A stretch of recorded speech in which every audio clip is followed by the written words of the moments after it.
My name is Michelle Beckett, and I am one half of ADHD Unlocked alongside Stephanie Camilleri.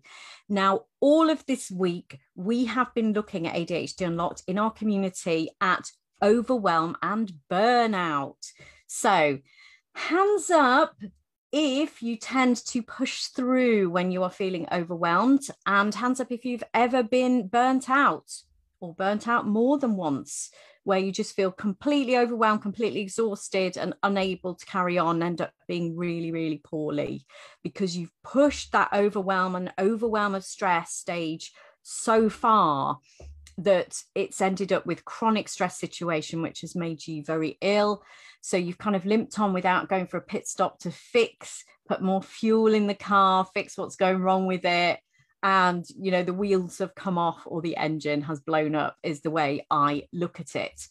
So overwhelm and burnout are common to everybody because Western society, we tend to have this culture of overwork, particularly in our country, which is not good. So I'm not saying it's just ADHD people that suffer from overwhelm and burnout, because everybody does. However, people with ADHD, we have it worse.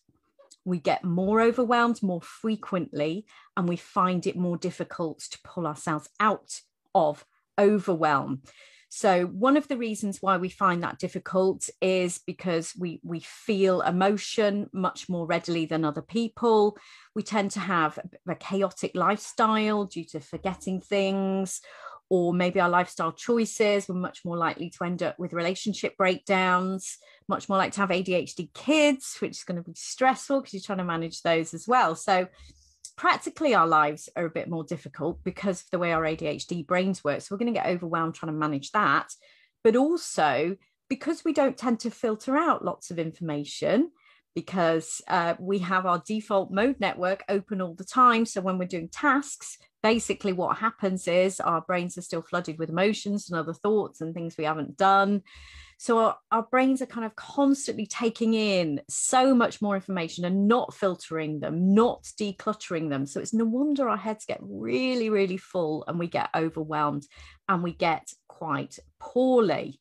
But the key to this, the absolute key to this, is to basically recognize and expect that you're going to get overwhelmed. Don't wait until you are overwhelmed and burnt out before you start doing something about it, which is what we tend to do. We go, oh my God, this, I need to do something now.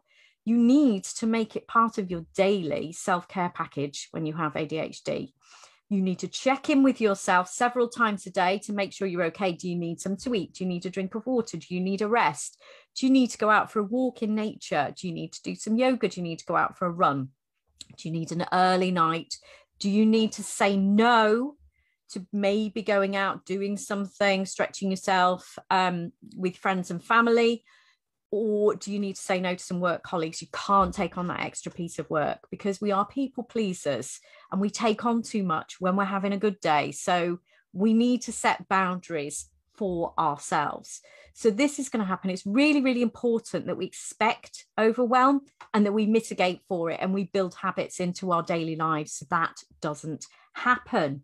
So other signs that you can be burnt out, you might not recognize some early signs that you can be overwhelmed.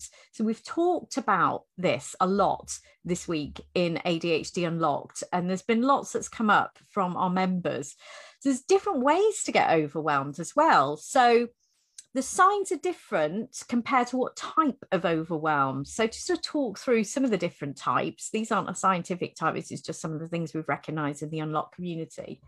Sensory overwhelm. So you might be overstimulated with noises, sights, sounds, taste. You might need it to be a bit darker. I get auditory processing disorder when I'm overwhelmed, and I literally takes me a few seconds lag to hear what somebody said, even though I've heard the sounds, my brain hasn't processed them. So I just hear a blah, blah, blah.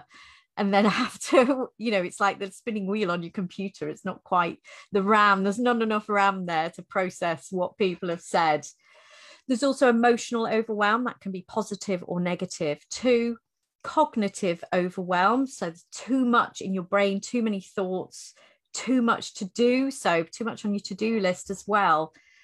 too much to do in too little time. So situational overwhelm. You can also get overwhelmed by your clutter in your home as well, clutter in your inbox, your to-do list. And also, this is one that affects me a great deal, logistical overwhelm. So if we're out of routine and, my daughter needs to be somewhere and we need to pack in advance, or we need to remember this, or where's this? How are you going to get here? Who's going to do this lift? I find that really, really difficult and overwhelming. And one of the early signs that I can be going down with overwhelm and think, right, I need to stop. So headaches, hearing distortions or sensory distortions. A lot of people have an increase in kind of agitated behaviors and hyperactive displays of ADHD if you have that presentation, such as skin picking, hand wringing, pacing up and down. Also an increase in ADHD symptoms. So your executive function might be a bit more difficult. I find when I'm overwhelmed, it's like even cooking a meal, with several elements, I can be like, this is really, really hard. I'm finding it hard to know what to do next. That's a sure sign that I'm getting overwhelmed as well. Might be other stuff. So you might be grumpy, you might have a short temper, you might have lost your sense of humor, you might have lost your compassion for other people. You might find it more difficult to make decisions. You might have changes in your sex drive, your sleep, your appetite, either increased or decreased. You might find that your breathing becomes a bit shallow. So all of these physical symptoms of stress. You might find that you're more prone to mouth ulcers, cold sores, spots, hemorrhoids, indigestion, colds, etc. You might really, really find it difficult to relax and just be stood overwhelmed, not knowing what to do next. It's really important that you recognize what's going on here. And maybe you have a support network and you have a system where your colleagues or your loved ones that you live with recognize when you're getting a bit overwhelmed so that you are aware of it. Sometimes we don't notice until it's too late. And then we have got to the stage of burnout. And if you have got to that stage, there's lots you can do. And we talked about this week. And a lot of those resources are in the members portal if you become a member. But it's really important to have self-compassion. Do not talk to yourself negatively when you're overwhelmed or burnt out, and that you treat it like you have a broken leg and you must rest and do all of the things that will top up your tank, like gentle walks in nature, sleeping, bit of yoga, bit of breathing. You take time off and you say no to stuff and you set your boundaries really carefully with other people. This is so important that you do this, because mental health is not treated in the same way as physical health. Even by ourselves, sometimes we think, we beat ourselves up and go, I should be able to push through this. Would you do that with a broken leg? I should be able to run on my broken leg. No, because you're going to make it worse. And this is how you have to view when you are overwhelmed and when you are feeling burnt out. So this is what I would like you to do, is to do an audit for the day on when you're feeling overwhelmed, and think and ask other people, ask your loved ones, what do I do when you think I'm feeling a bit, I'm overwhelmed, and what helps me, and how can we manage this, and how can we expect this and build this into a routine? That's the way to do it. Now, all this stuff is very, very difficult. We're looking at drains throughout November, drains, emotional drains and physical drains on our ADHD throughout this month.